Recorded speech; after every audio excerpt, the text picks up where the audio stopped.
Is our presidential election throwing cold water on the real estate market? Folks, I think the answer might be yes. We're going to have this conversation with the one and only Matt, the mortgage guy. I don't know about you, Matt, but it looks like this November election is heating up already. We have our first national debate tomorrow. And I think this is going to be one of those elections that causes people just to not do anything. They're going to pull back. They're not going to make any large financial commitments, and that means housing is going to slow down. What do you think? Yeah, I mean, that's the thing. If you look at the week on week application numbers in mortgage, rates are down. And generally speaking, when rates are down, applications go up. Applications are also down. Multiple conversations I'm having with agents, with buyers, they're more cautious than ever. And to me, it feels like, things have slowed down relatively quickly. It was only a month ago where I had buyers frustrated. 10 offers, Right. 12 offers, they couldn't get offer accepted. And all of a sudden, it feels like I'm having more and more stories. Like yesterday, I go to a real estate meeting. One of the homes that was on the tour where all the agents go toured afterwards, come check out this, really nice 2-bedroom, 1-bath, great neighborhood on the market for 88 days. And so there's that home. An agent I talked to yesterday who's selling a home in the neighborhood I grew up in. Great neighborhood. The house is in great shape. Third price reduction. Oh, since wow. since they went on 45 days ago. He's trying to get in front of it. And so this stuff sparks conversation, and you think to yourself, well, what's going on? Like, rates have been flat. Rates haven't like gone up. If you go back to Q4 of 22, it made sense. Rates were at 8%. That was the thing that slowed people down. Right now, my best guess is people are, slowing down or being more cautious around buying real estate because they're uncertain. And, no matter, this isn't a politics channel, and you probably, I don't know, I like to talk politics less than anybody I know. But no matter what side you're on or which camp you're on, we don't know who the next president's going to be. We don't know what policies will be enacted by whoever that next president is. So a lot of people have uncertainty around, what's going to happen with mortgage interest rates? What's going to happen with my job? What's going to happen with a lot of things? And when you're uncertain, you don't go out there and make big decisions and big purchases. That's just the nature of human nature. I think consumers are remarkably easy to predict, and you're absolutely right. Historically speaking, Q4 is when I like to shop for real estate. Why? Because everybody else is on vacation, simply said.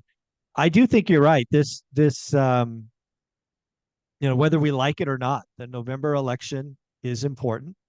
It's going to be contentious. Roughly half of the country is going to be upset either way. And, sometimes consumers really just come down to it's too hard. It's too hard. I'm just going to wait. And I really do think we're going to see a second half transaction slowdown. We're in the beauty of this for me, again, selfishly talking, is I love a slower housing market. I love less transactions. Why?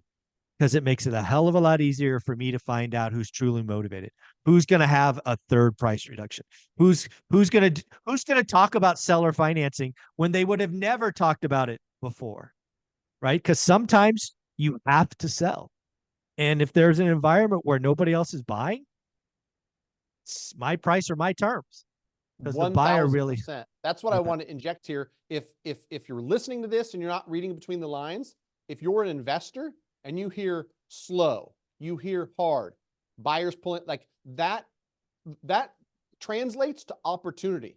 And I'll give you specific examples, Mike. Like, I don't have to look at stats. I don't have to have someone bring me a chart about days on market. I can feel it. And then the conversations that are happening are different. Yesterday, I walked through that home that was on the market for 88 days.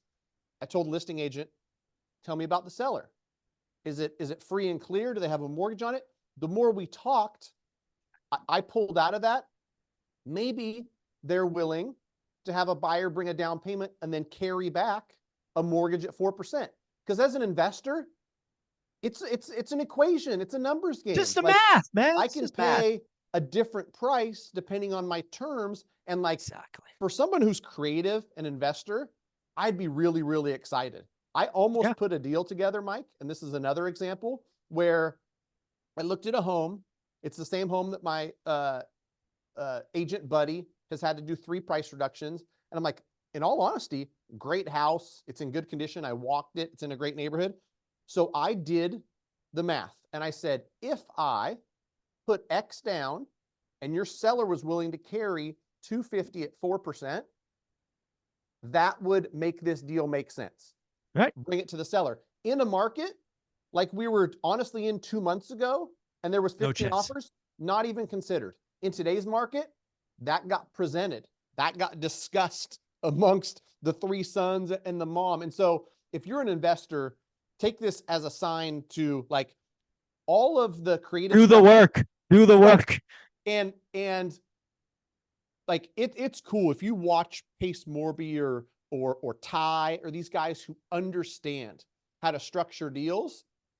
There's unlimited possibilities, and you get a seller 88 days in the market, some maybe even more. Like they want to sell this piece of real estate, and here's where the other lesson in here is: you have to understand it well enough to explain it, because people don't want to do something they don't understand.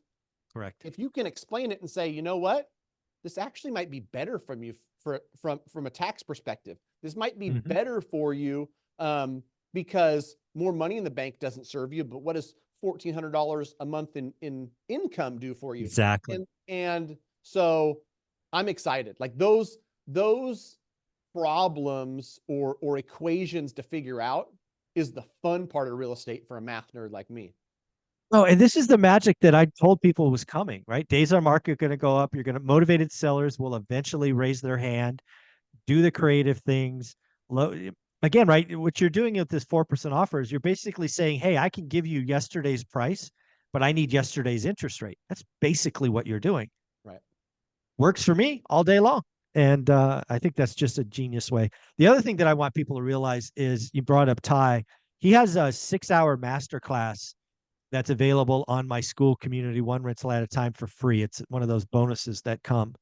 And also, you're hosting another Friday session. This time you'll record it, so we have replay. Mortgage questions, Q&A, bring quotes, just talk all things mortgage on Friday. So I just love that we keep giving back. I do want people to realize I'm getting excited by what's coming.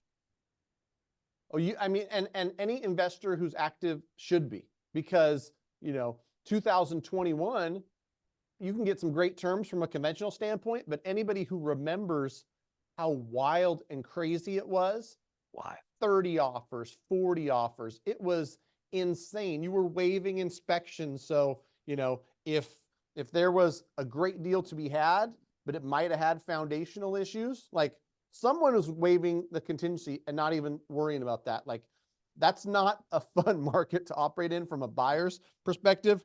The fun market is the one where you get to make the rules. You get to go out there and say, if you're a team buyer, you want a buyer's market. You don't want to operate in a crazy seller's market. That's not where you want to be. Yeah. And the conversation I had with agent buddy of mine yesterday was, it's interesting in markets like we've operated in. As the buyer, you've got to sell yourself to the seller. Oh, very well qualified. We can close it in 14 days. We can do all that.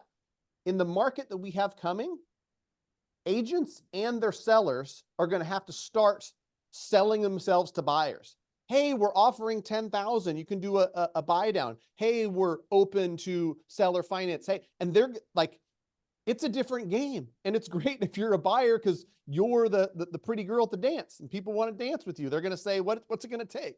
Do you need concessions? Do you need us to carry? Whatever the case may be. So it's going to be a fun time for those that are paying attention. Oh, I love it. Love it. What do you think you're going to talk about on Friday? You going to come with any kind of content, talk about VA, seconds, anything you're going to cover in the 1 hour school session? I think I'm going to start with me talking about these deals that I almost put together. And inevitably, last week we had 12 or 15 on live. People are going to have questions of things they come across. And I love it when people just say, I'm talking to this new build. Here's what the terms look like. And I can help walk them through. great deal, but don't let them spend 15,000 to buy you down to here, and then you pay closing costs. Maybe they buy you down a little bit.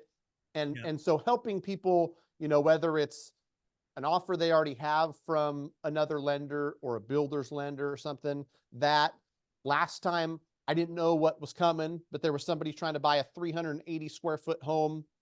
Under 400 square feet, it's hard to finance. And so I got to go out and talk to some non-QM lenders about, on this particular deal, the square footage wasn't the problem. There was other difficulties with financing this place that was the problem. But now I know that you can get an exception if there's not the other issues. They'll lend on something at 385 square feet as long as everything else pencils for them. And so that's the cool part about Friday, Mike. I don't know what we're going to talk about, but it's going to be interesting stuff. And I couldn't think of these questions on my own if I tried. So bring whatever questions you have. Know that I'm going to give you honest feedback of, I've seen it, I think this is what I would do if I was you, or, man, that's a great new one. I don't know, but I know who to talk to. After, thousands of deals, I'm going to say, you know what? I'm going to talk to Home Express. I'm going to talk to Angel Oak. They have a debt service coverage ratio loan. It probably works for this. So I'm excited because I'm going to learn, for sure. Awesome. I'm going to learn I new love it. things. I love it. I appreciate you doing this once a month. The community appreciates it. Bring your deals, ask your questions. Part of school, join school. Matt, where can people find you? Go to greatmortgagebroker.com. We're licensed in 48 states. We're, encouraging people to do the work. Part of doing the work is the pre-approval. A lot of folks get caught up with a hard credit pull, Mike. We're doing just a soft credit pull because for most people, the soft credit pull tells us enough. We can take a look at your situation. Even if you're 6, 9, 12 months out, you want to know what the numbers look like. Like that's helping guide you in the market when you're thinking about, like, how much can I pay for this property? Or maybe I should try to structure the deal, with credit to buy it down, 1.0 buy down. If you don't know the terms, if you don't know what you qualify for, like, you're operating blind.